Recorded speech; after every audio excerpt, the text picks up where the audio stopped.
चाहूँगा। एक जर्मनी में रेशियल आधार पे जनगणना नहीं होती है। जर्मनी में चूंकि उसने एक बड़ा रेशियल युद्ध झेल लिया एक दौर में, तो वहाँ कह रहे कि रेस के आधार पे हम गणना नहीं करेंगे। लेकिन 4 साल पहले वहाँ एफ्रोजेंसस हुआ, शायद 2020 या 21 में अफ्रीकी मूल के लोगों ने पाया कि इस जो उनकी पहचान मिटा के एक बड़ी जर्मन पहचान में शामिल करने की कोशिश थी, उसमें वो घाटे में रहे, उनको साधन संसाधन नहीं मिले। एक बात ये है, एक बड़ा दिलचस्प नॉवेल है पॉल बीटी का सेल आउट। इसको शायद 2014, 15 या 16 में कभी बुकर अवार्ड मिला है। सेल आउट आपको हिंदी के राग दरबारी जैसा लगेगा, बड़े मजेदार ढंग से लिखा गया है। उसका जो ब्लैक हीरो है वो पाता है कि जब से ब्लैक एरियाज मिटा दिए गए हैं तब से उनकी आइडेंटिटी गायब हो गई है। अब वो बिल्कुल इनविजिबल है, उनके साथ सारे एक्सप्लॉइटेशन हो रहे हैं। तो हम पाते हैं कि आइडेंटिटी मिटाने के, जाति मिटाने के नाम पे, रेस की भेदभाव को खत्म करने के नाम पे जो पाखंड होता है उसमें रेशियल अदरनेस बची रहती है, और इसलिए वो शिकायत भी बची रहती है कि हम जाति का क्या करें। मनोज जी हमारे साथ हैं और इन दिनों मैं टीवी चैनल में काम करता हूँ। जब किसी महत्वपूर्ण बिंदु पे, खासतौर पे जिसका एक समाजशास्त्रीय पक्ष हो, कोई जरूरी बाइट खोजनी होती है, तो सहयोगियों को बोलता हूँ कि देखो देखो एनआई पे मनोज जी ने कुछ कहा होगा, और वो बड़ी सार्थक सकारात्मक सी टिप्पणी होती है। जिस बात से मैंने एक शुरुआत की थी, राहुल गांधी ने एक तस्वीर दिखाई थी कि हलवा तो एक तबका ही बना रहा है। क्या ये सिंबॉलिक शैलो सिंबोलिज्म नहीं है? क्या आप आइडेंटिटी को इस तरह डिफाइन कर सकते हैं? क्या मनोज झा हमारे लिए एक सवर्ण नुमाइंदे हैं, जो मैं जानता हूं नहीं है, कहीं से भी नहीं हूं, लेकिन कई बार मुझे लगता है, जो ये बात उनके कंटेक्स्ट में नहीं कह रहा हूं मैं, कभी कम्युनिस्टों के बारे में बोलते थे कि उनको हल्का सा छुओ तो उनके भीतर एक स्टालिनिस्ट निकल पड़ता है। तो किसी भी अगड़ी जाति वाली को हल्का सा खुरचो तो उसके भीतर एक जातिवादी बैठा रहता है। तो आज जो दौर, मतलब जो मूल सवाल है जहां हम लोग आ रहे हैं कि पूरी की पूरी हमारी डेमोक्रेसी इस कास्ट के सवाल पे लड़ने में नाकाम क्यों रही है, या वो नाकाम रही है भी कि नहीं रही है, क्योंकि सत्ता के फायदे अब निचले तबकों तक जा रहे हैं। और आज की पूरी जो डेमोक्रेटिक लड़ाई है उसका आधार ओबीसी, दलित और अल्पसंख्यक हैं। पिछले इस पूरे दौर में 2024 के चुनाव के बाद लगातार ये टकराव चल रहा है कि कैसे ओबीसी वोटों को अपना बनाया जाए। ये जाति को बढ़ाना है, जाति के फायदों को सब में बराबर बांटकर जाति की पहचान के साथ उसको निर्मूल करना है। हमारी नागरिकता का सवाल है, जो मैं सबसे पहले कह रहा था कि हमारी लोकतांत्रिक नागरिकता, हमारी सरकार, हमारी संसद, हमारा लोकतंत्र हमें कैसे वापस करेगा।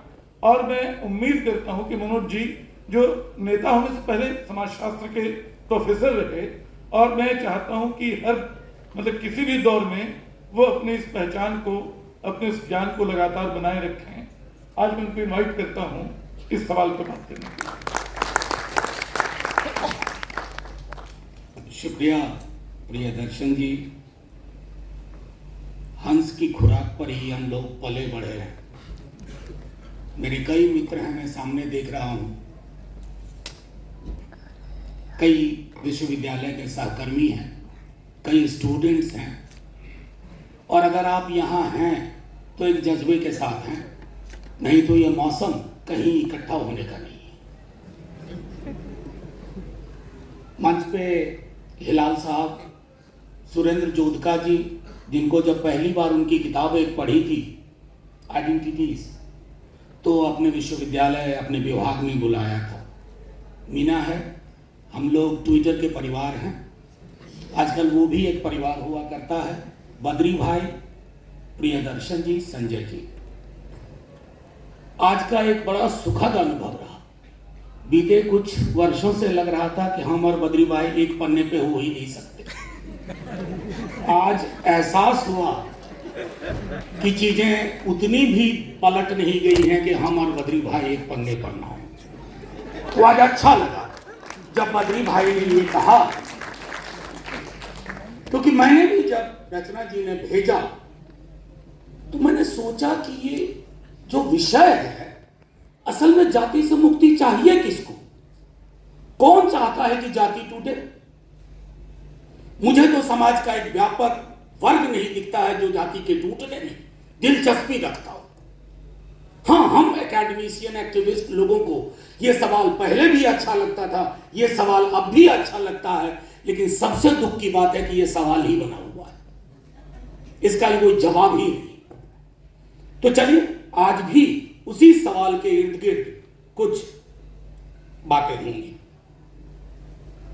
मैं थोड़ा तारतम्य बिठाने की कोशिश कर रहा था, लेकिन अब जाति, जातिगत उत्पीड़न, जातिवाद, जाति कैसे टूटेगी, ये सुर में बोला ही नहीं जा सकता है, क्योंकि जाति बेसुरी चीज है।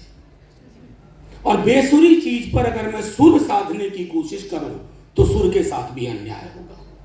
मैं दो, आपने अपनी व्यथा बताई बद्री भाई, मैं अपनी व्यथा बताता हूं। हंस के प्रेमचंद जी को तो हम देख नहीं पाए, पढ़ पाए, लेकिन राजेंद्र यादव जी को देखा भी और पढ़ा भी। तो साहब एक कहानी थी प्रेमचंद की ठाकुर का कुआं। देखिए अभी से हंसने लगे कुछ लोग। और ओम प्रकाश वाल्मीकि जी ने उससे प्रेरित होकर के कविता लिखी ठाकुर का कुआं, और मैं मूढ़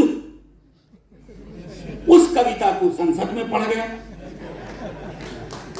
लेकिन मुझे अपने समाज के बदले होने का अंदेशा था, डर था। मुझे लग गया कि इस कविता पर मेरे अंदर पीएचडी हो सकती है, लेकिन सार्वजनिक पाठ इसका अब इस देश को सुहाएगा नहीं। और हुआ वही। मैंने कितने डिस्क्लेमर दिए, यहां तक बोला कि वो ठाकुर मेरे अंदर भी है, हमें ये वर्चस्व की प्रवृत्ति है। लेकिन वो क्या होता है, वही बात उनको नागवार गुजरी जिसका सारे फसाने में जिक्र ही नहीं। तो ये मैं सिर्फ इसलिए इस व्यथा का जिक्र कर रहा हूं कि ये व्यथा मेरी व्यक्तिगत नहीं है, ये समष्टिगत व्यथा है। आप जाति के बारे में गालिब ऑडिटोरियम में, यानी गालिब में बात कर सकते हैं, लेकिन सार्वजनिक रूप से हमारा समाज, मैं समझता हूं बीते 30 वर्षों में और प्रतिगामी हो गया है और मध्ययुगीन हो गया है। फिर भी चलिए, हंस चाहता है जाति टूटे, तो मेरा जो भी योगदान है, एक ईंट का, एक गलछुल सीमेंट का, मैं लगाने की कोशिश करूंगा। दूसरी चीज मैं बता रहा हूं, संसद में एक दिन बहस हो रही थी, मैंने पेरियार की सच्ची रामायण का कुछ अंश पढ़ा, तो बीबीसी को दिलचस्पी हुई कि मुझसे बड़ा एक इंटरव्यू किया जाए। उन्होंने इंटरव्यू किया तो मैंने कहा कि ब्राह्मणवाद इस देश का बहुत बड़ा मनोरोग है। अब ब्राह्मण नाराज हो गए, और जिस तरह की गालियां तमाम विश्लेषण और अलंकार, विशेषण और अलंकार के साथ मुझे दी गई, मैं बता नहीं सकता। ब्राह्मणवाद तो कहीं भी तारी हो सकता है, ये फितरत है, ये फितरत है, ये किसी जाति, किसी व्यक्ति में हो सकता है, लेकिन नहीं। तो मैं इसलिए कह रहा हूं कि बहुत मुश्किल दौर है। आपको एनिहिलेशन ऑफ कास्ट के नए प्रतिमान गढ़ने होंगे इस दौर में, और ये सारी उम्मीद पॉलिटिकल क्लास से तो कतई ना करिए, क्योंकि डेमोक्रेटिक, डिपेंडिंग ऑफ डेमोक्रेसी का एक ये भी मसला होता है कि लोग कास्ट को अपने अपने चश्मे से देखते हैं। जो आपने हलवा की बात कही थी, असल में दिक्कत है क्या है ना कि ये बड़ा सोशल मीडिया का दौर है। बात कुछ होती है, हम हलवे में अटक जाते हैं, क्योंकि विजुअल हलवा का ज्यादा बढ़िया लग रहा है, रिप्रेजेंटेशन के सवाल गुम हो जाते हैं। राहुल से आप सवाल पूछ रहे हैं कि पहले कहां थी जब कांग्रेस ये था। यार मुझसे गलती हुई, अब मैं कोर्स करेक्शन कर रहा हूं, मैं कोर्स करेक्शन कर रहा हूं, तो मुझको इतना मौका नहीं दोगे? क्या चाहते हैं कि कांग्रेस, अगर 90 की कांग्रेस में इन चीजों के लिए स्पष्टता नहीं थी, तो क्या खड़गे और राहुल गांधी की कांग्रेस में भी वो स्पष्टता नहीं होनी चाहिए? ये स्पष्टता तो तारीफ की बात है, और ये व्यक्तिगत मिल्कियत का सवाल ही नहीं है। आपने एक बात कही, वोट। रजनी कोठारी साहब को लोग भूल गए। क्या बात है? अगर कास्ट है तो कास्ट बेस्ड मोबिलाइजेशन भी होगा, कास्ट बेस्ड मोबिलाइजेशन भी होगा, आप इससे इनकार नहीं कर सकते। और जातिगत उत्पीड़न को देखे बगैर जाति की चर्चा नहीं हो सकती। एक और वाकया सुना करके, सर हमको आप 2 मिनट देंगे। नहीं, देखिए, मैं अभी कास्ट सर्वे हुआ बिहार में, आप में से सब लोग वाकिफ होंगे, उसमें रिएक्शन अगड़ी। अच्छा, मैं एक बात फिर डिस्क्लेमर देता हूं कि जब अगड़ी जाति बोले तो नाराज कोई मत होइएगा, जिनमें नाराज होने की प्रवृत्ति है इस हॉल के अंदर भी। तो कई जातियों का रिएक्शन था, हम इतना कम कैसे हो सकते हैं, हम तो सब जगह दिखते हैं। सवाल है कि सांख्यिकी आंकड़ों का विजिबिलिटी से कोई रिश्ता नहीं होता। आप विजिबल इसलिए हैं कि एक बहुत बड़ी आबादी इनविजिबल है। आप न्यायालय में हैं, आप विद्यालय में हैं, आप विश्वविद्यालय में हैं, आप पुलिस में हैं, आप चौक में हैं, आप बाजार में हैं, आप खरीदार हैं, आप विक्रेता हैं, सब तो आप ही आप हैं। तो आपको विजिबिलिटी अपनी ज्यादा दिखती है।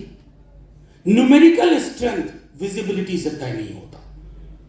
इसलिए मैं कह रहा हूं कि जब जातिगत जनगणना की बात होती है, और मैं आज कहूं यहां, अगर यह सरकार चल गई, यही सरकार जातिगत जनगणना करवाएगी, अगर ये चल गई। क्योंकि एक बात कही जाती है कि an idea which has arrived nobody can set it aside. ये आइडिया अराइव कर गया है। आज के दिन में सामाजिक न्याय का सबसे बड़ा मुद्दा है जातिगत जनगणना, और जो कोई इसको दरकिनार करेगा वो राजनीति से, समाज से दरकिनार हो जाएगा। ये देखिए सीधा समझने की चीज है। अभी मैं बजटरी एलोकेशन देख रहा था, बजटरी एलोकेशन को गौर से देखिए। टारगेट्स क्या है, प्रोग्राम्स क्या है। हमारी वित्त मंत्री, जाहिर है प्रधानमंत्री जी के ही नेतृत्व में उन्होंने कहा होगा कि सिर्फ 4 जातियां हैं, युवा, महिला, अन्नदाता, एक और चौथा भी था, गरीब। अन्नदाता हो गए ना, किसान, गरीब। हालांकि पुअर उस रूप में युवा, हाँ किसान। अब ये शायराना तो बहुत लगता है, सुनने में अच्छा भी लगता है, फिल्मी लाइन है कि जातियां तो सिर्फ 4 हैं। अगर जातियां सिर्फ 4 हैं तो सीवर में उतरने वाले की जाति क्यों नहीं बताती? कौन लोग सीवर में उतर रहे हैं? और ये मैं सवाल हम सब से पूछ रहा हूं। सीवर में उतर के मरने वाली प्रियदर्शन जी, टेलीविजन चैनल्स के स्क्रोल में वो खबर आती है कि सादिक नगर में 5 लोग जहरीली गैस से मर गए। आंकड़ा अखबारों में 1 इंच, आधे इंच का एक कॉलम, क्योंकि हमें पता है कौन जाति के लोग नीचे उतरे। मैंने सवाल पूछा था सदन में, 90 से 95% एक ही जाति से। जाति के प्रश्न पर एक चीज मैं हमेशा पैरेलल ड्रॉ करता हूं अपने विश्वविद्यालय में, कि अमेरिका में एक आंदोलन चला, white men's privilege. Upper caste ने अपने प्रिविलेज का विश्लेषण कभी नहीं किया इस देश में। यहां मेरे साथी स्टूडेंट्स बैठे हुए हैं, आसानी से, हमारे टाइम में भी लोग कहते थे अरे यार कास्ट वास्ट ये तो गांव की चीज है, हम लोग तो कास्ट मानते नहीं। मोहब्बत जिससे हो रही है उसकी कास्ट मिलती जुलती है, दोस्ती जिससे हो रही है कास्ट मिलती जुलती है। मैं दोस्त नहीं दे रहा हूं, जो साथ होंगे उन्हीं से तो मोहब्बत होगी, जो साथ होंगे उनसे ही दोस्ती होगी। जो लोग वहां अब तक पहुंच ही नहीं पा रहे हैं उनसे आप दोस्ती कैसे करोगे? लॉन्ग डिस्टेंस दोस्ती तो होगी नहीं, अनाम दोस्तियां होंगी नहीं। तो ये जो मसला है ये प्रिविलेज का विश्लेषण करने का है। अगर हम, मेरे मित्र जो विश्वविद्यालयों में हैं, अच्छे पदों पे हैं, सिर्फ मेरिट नाम के मिथ पे नहीं है, क्योंकि हम में से अधिकांश लोग 2nd जनरेशन लर्नर हैं, कई लोग 3rd जनरेशन लर्नर हैं, और आपसे जो मुकाबला कर रहे हैं वो फर्स्ट जनरेशन लर्नर है। ये रेस ही असमान है, ये सोशल टोपोग्राफी ही असमान है, और असमान टोपोग्राफी में समानता के बीज और लक्षण आपको कभी नहीं मिलेंगे, चाहे प्रियम्बल में बड़ी बड़ी बातें हों। आज भी कल पार्लियामेंट में कहा, वित्त मंत्री साहिबा का 7वां बजट, बड़ी बधाइयां उनको मिली। 6ठी बार उनके समक्ष मैंने भारतीय संविधान का आर्टिकल 39 क्लॉज सी पढ़ा, और वो कहता है असमान आय वितरण पर सरकार की कोशिश होगी खत्म। ह्यूज कॉन्सेंट्रेशन ऑफ वेल्थ हम जैसे देश के लिए चिंता का विषय है। मैंने थोड़ा हल्के में ये भी कहा, लोग ज्यादा नाराज ना हो, आजकल नाराज जल्दी हो जाते हैं। मैंने कहा साहब, सर, अमीरी से विरोध नहीं है, अश्लील अमीरी से विरोध है। और अश्लील अमीरी का भोंडा प्रदर्शन हमने तकरीबन 15-20 दिन तक लगातार टेलीविजन चैनल जी शामिल देखा। तो इससे मैं, और आप फिर उसको आप थोड़ा क्लोज विश्लेषण करिएगा तो आपको जातियों में भी एक समरूपता, समदृष्टि दिखेगी। और आखिरी में एक बात कहूं, ये न कहिएगा कि रचना जी की मैंने कंस्ट्रक्टिव कोई बात नहीं की। कंस्ट्रक्टिव सिर्फ एक है, आप राजनीति से इसलिए उम्मीद ज्यादा नहीं कर सकते क्योंकि कास्ट एक हकीकत है, कास्ट बेस्ड पॉलिटिक्स भी एक हकीकत है। हां, वो हकीकत कितना ब्रॉड की जाती है वो महत्वपूर्ण है। और ये भी यकीन मानिए, कोई पॉलिटिकल पार्टी कुछ जातियों के सहयोग से चुनाव नहीं जीतेगी। एक व्यापक पैराडाइम होना चाहिए, उसके लिए एक व्यापक नजरिया होना चाहिए। और ये कहना, जैसे राहुल जी को कल एक मंत्री, मैं अक्सर उन पे टिप्पणी करना अवॉइड करता हूं क्योंकि उनकी जुबान काफी उस तरह की है, वो बड़ी सभा में गोली मारने की बात करते हैं। हम लोग तो अभी भी उस दौर के हैं कि कितनों भी बड़ा झगड़ा हो, गोली वोली यार किनारे ही रहने दो। तो अब उन्होंने कहा जिसकी खुद की जाति नहीं है, जॉर्ज फर्नांडिस की जाति पूछोगे आप? मतलब कमाल की चीज है। तुम मुद्दे पे आओ, जातिगत जनगणना होनी चाहिए या नहीं। लेकिन क्या अपेक्षा करेंगे? जिस देश के प्रधानमंत्री, माफी के साथ कहता हूं, प्रधानमंत्री की आलोचना करते वक्त मैं 2 बार सोचता हूं कि विपक्ष का कोई अलग से प्रधानमंत्री नहीं होता, विपक्ष के भी प्रधानमंत्री हुआ, लेकिन पूरे चुनाव नींद खराब कर रख दी थी साहब ने। भैंस, मंगलसूत्र, मुजरा, टूटी काट ले जाएगा, बिजली काट देगा तुम्हारी, और आपकी 4 ही जाती है। तो मैं प्रधानमंत्री से कोई अलग से अपेक्षा नहीं है, बस इतनी अपेक्षा है कि जो हमारे संविधान में निर्देशित है उसको स्वीकार करिए। जातिगत उत्पीड़न एक हकीकत है, उसको स्वीकार कीजिए। रीडिस्ट्रीब्यूशन का मसला, पुनर्वितरण लॉन्ग पेंडिंग डिमांड है, उसको एड्रेस कीजिए। और इन सब के लिए आपको यह तय करना होगा कि आप किस प्रकार का समाज बनाना चाहते हैं। एक ऐसा मेटा नैरेटिव, हिंदुत्व, आजकल सनातन पे बहुत चर्चा होती है। और मैं बताऊं, रवि, संजीव लोग बताएंगे, हम लोग जब 90 में पढ़ते थे तो हिंदू तो चलता था, सनातन वगैरह। तो मैं कई दफा आजकल सोचता हूं कि ये सनातन है क्या, और अगर ये सनातन अगर है तो सनातन का जातिगत व्यवस्था से क्या संबंध है?